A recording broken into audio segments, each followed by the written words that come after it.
وله في أخرى أن رسول الله صلى الله عليه وسلم أناخ بالبطحاء التي بذي الحليفة وصلى بها.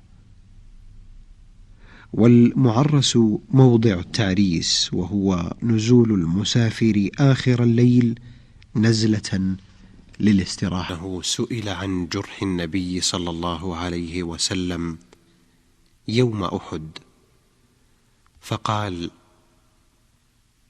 جرح وجه النبي صلى الله عليه وسلم وكسرت رباعيته وهشمت البيضة على رأسه،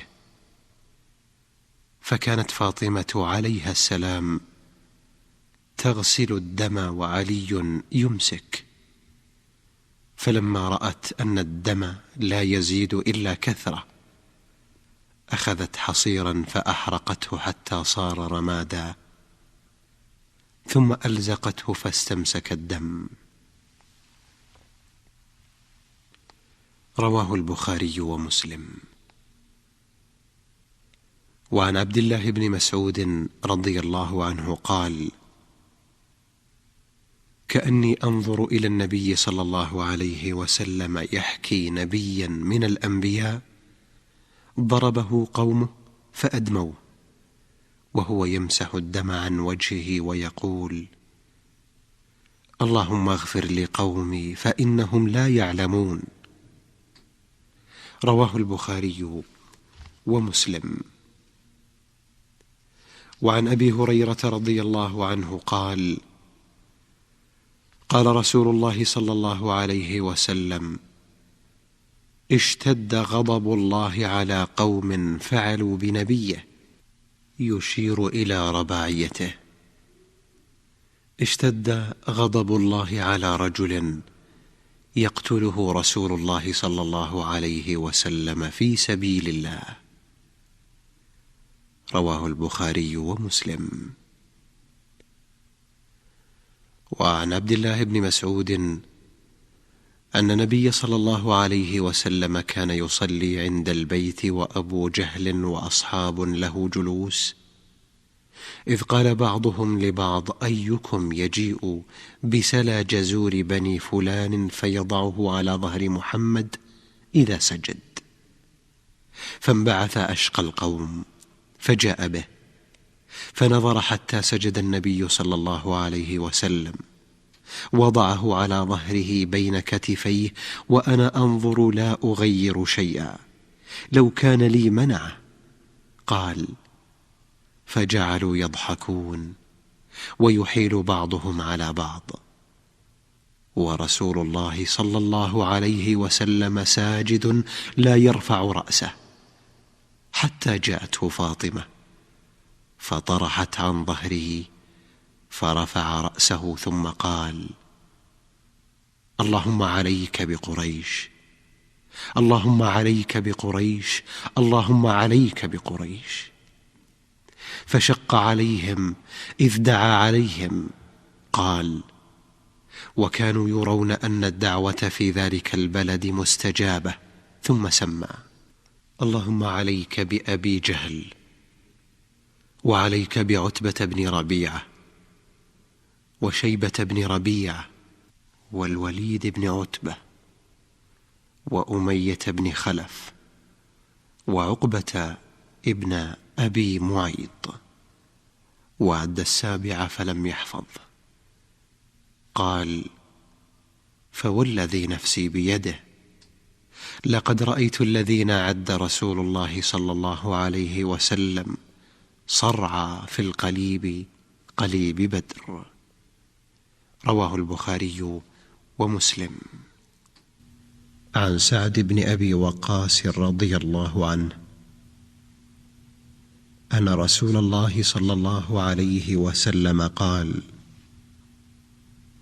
من قال حين يسمع المؤذن: وأنا أشهد أن لا إله إلا الله وحده لا شريك له، وأن محمدا عبده ورسوله، رضيت بالله ربا وبمحمد رسولا، وفي رواية: نبيا وبالإسلام دينا غفر له ذنبه. أخرجه مسلم والترمذي وأبو داود والنسائي، وليس عند أبي داود ذنبه. وعن أبي أمامة أسعد بن سهل رضي الله عنه قال: سمعت معاوية بن أبي سفيان وهو جالس على المنبر حين أذن المؤذن، فقال: الله أكبر الله أكبر. قال معاوية: الله أكبر الله أكبر.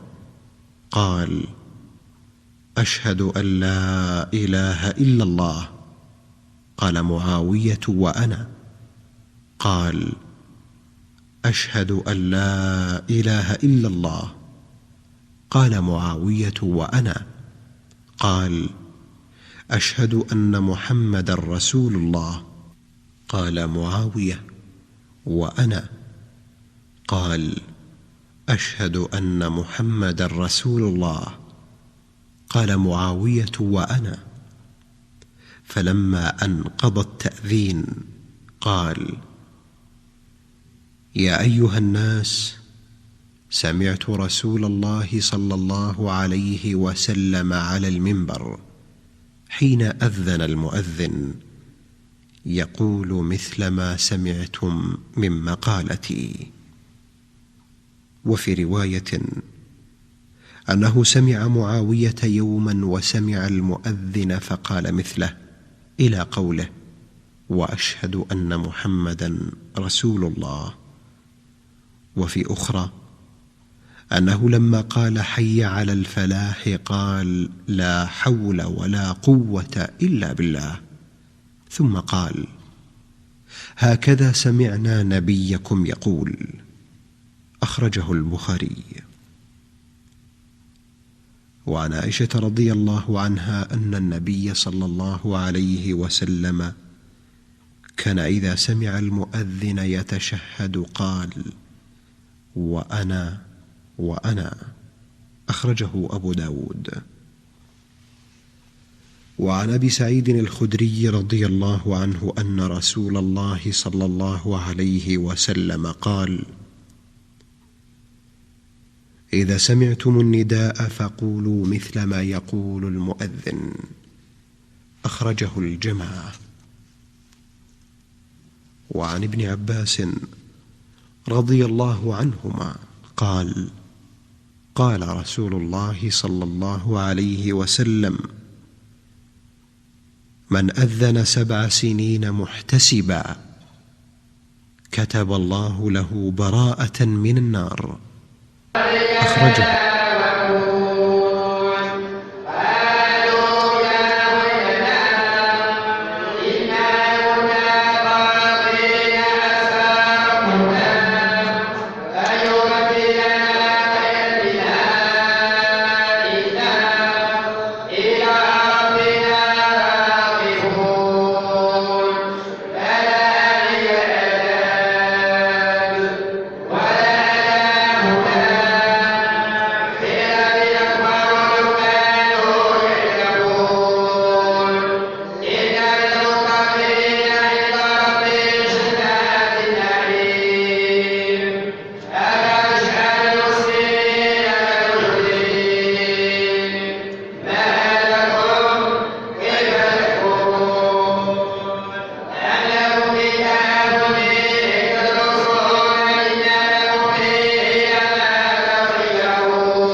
الله لا إله إلا هو وحده لا شريك له وسع رحمته كل شيء وكتبها لعباده المؤمنين المتقين.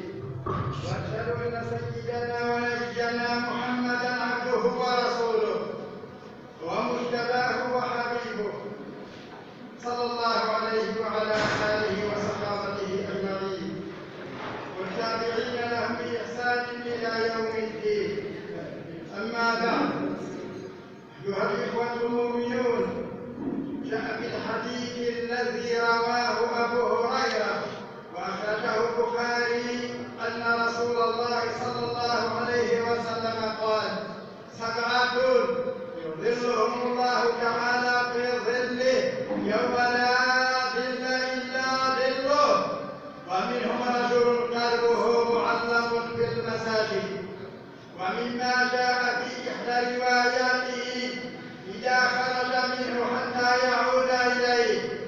وقد مدح الله عمار المساجد في قوله: في بيوت أذن الله أن ترفع ويذكر فيها اسمه يسبح له فيها بالقلوب والآصال رجال لا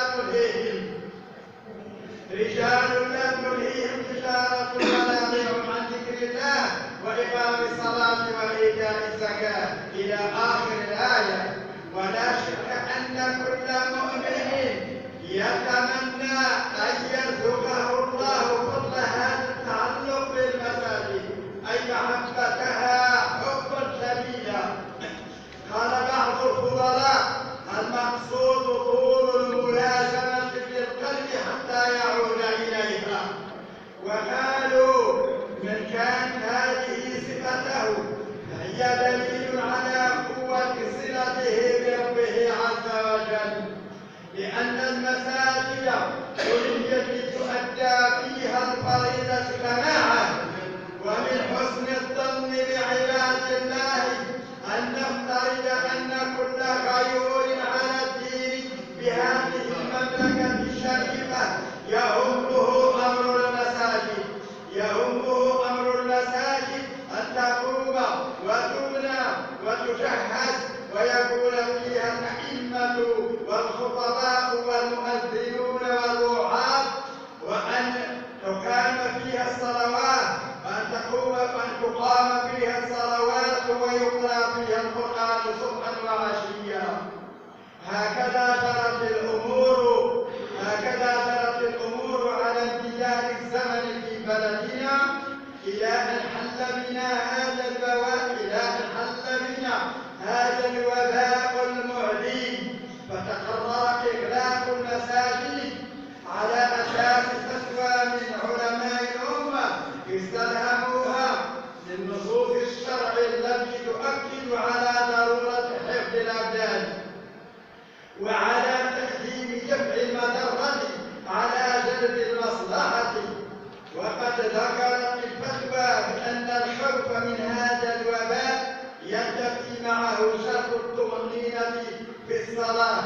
وفي الأخير أشارت إلى أن المساجد سيعاد فتحها بمجرد قرار السلطة المختصة بعودة الحالة الصحية إلى وضعها الطبيعي. عباد الله، نعلم أن الوضعية الصحية في بلادنا لم تعد بعد إلى وضعها الطبيعي، بل تتفاقم كما نرى كل يوم، والألسنة تلهج بالتضرع إلى الله أن يكشف الغمة، إنه سميع مجيب.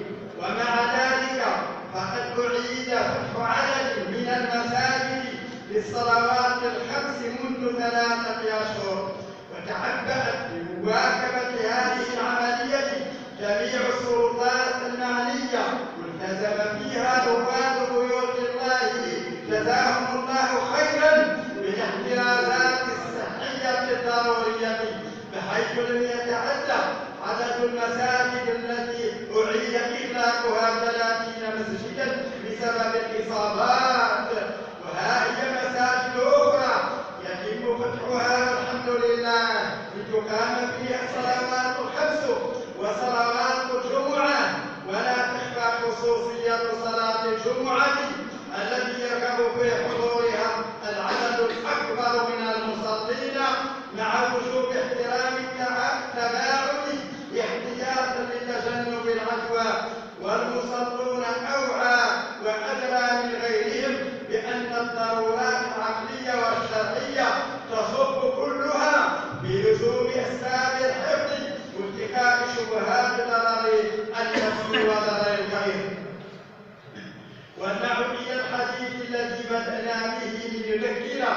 قول الفضلاء في تعلق القلب بالمساجد يعني حتى يعود إليها، والمعنى عام لا يقتصر على العودة بين صلاة وصلاة، ولا شك أن التعلق بها بالغيبة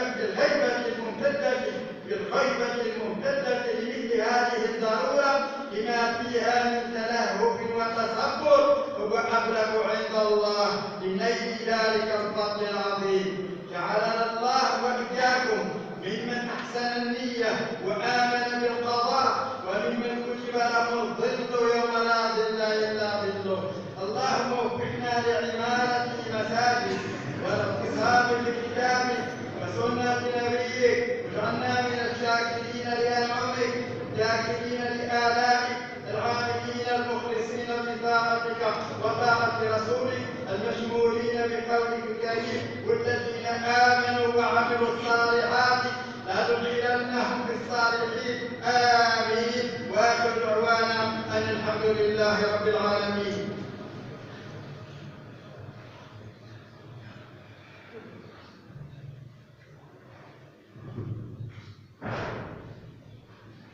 الحمد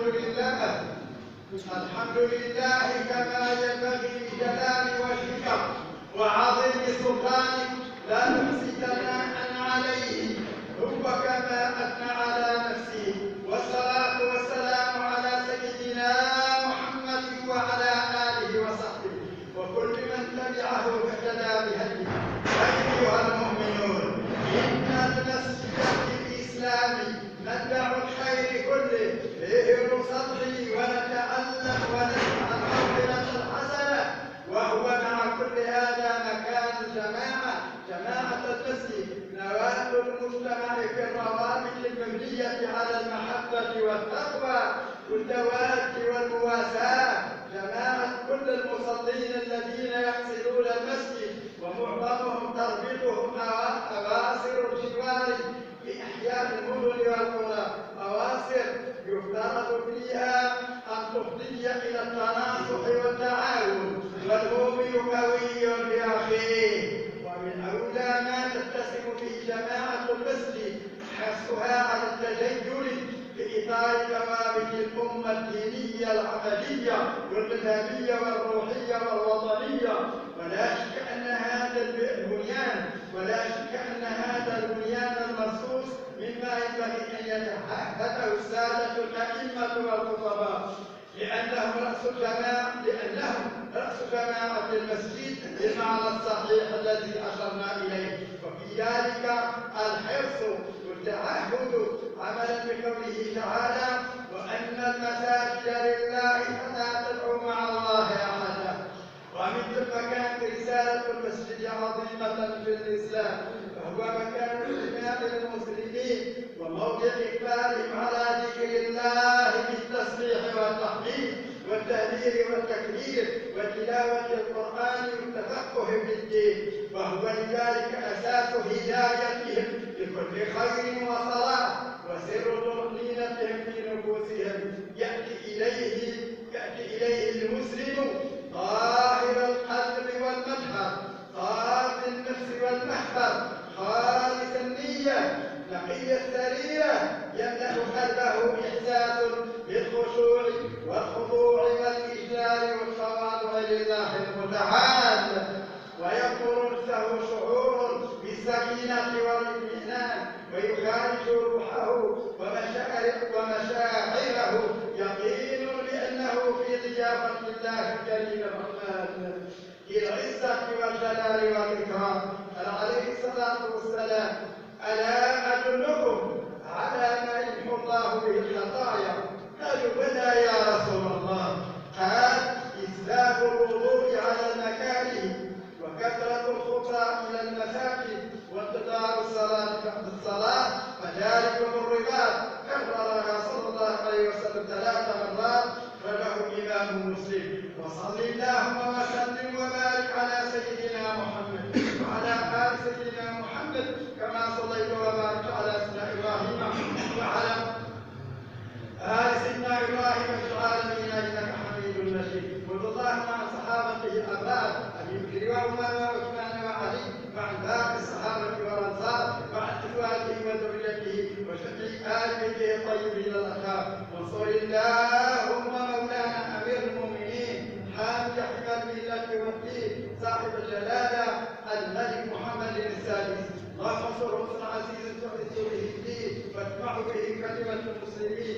وكن له معينا ومجيرا، واحفظه في حله ومحاله بما حفظت به السبع المثانية والقرآن العظيم، وأقر عينه بولي أهله صاحب السمو الملكي الأمير الجليل مولاي الحسن، واجلل قدر جلالته بشقيقه صاحب السمو الملكي الأمير المجيد مولاي النصير، واحفظه في كافة أسرته الملكية الشريفة، واشمل اللهم بواسع رحمتك وعفوك وجميل فضلك ورضوانك الملكين الراحلين مولانا محمد الخامس ومولانا الحسن الثاني، اللهم أكرم مثواهما وقيم ثراهما واجعلهما في محل صدق مع الذين أنعمت عليهم من النبيين والصديقين والشهداء والصالحين.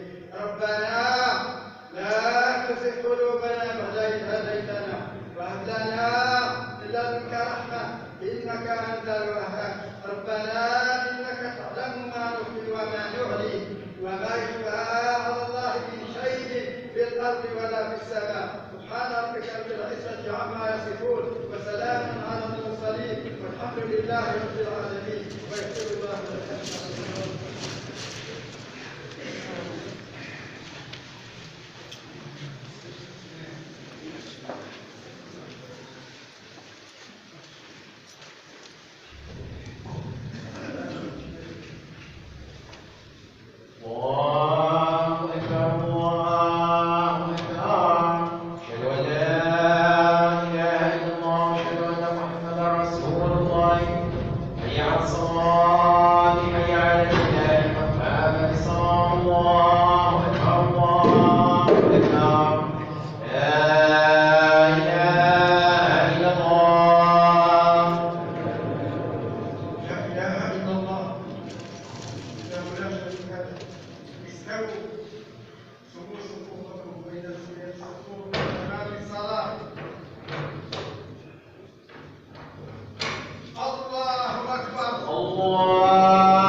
السلام عليكم. السلام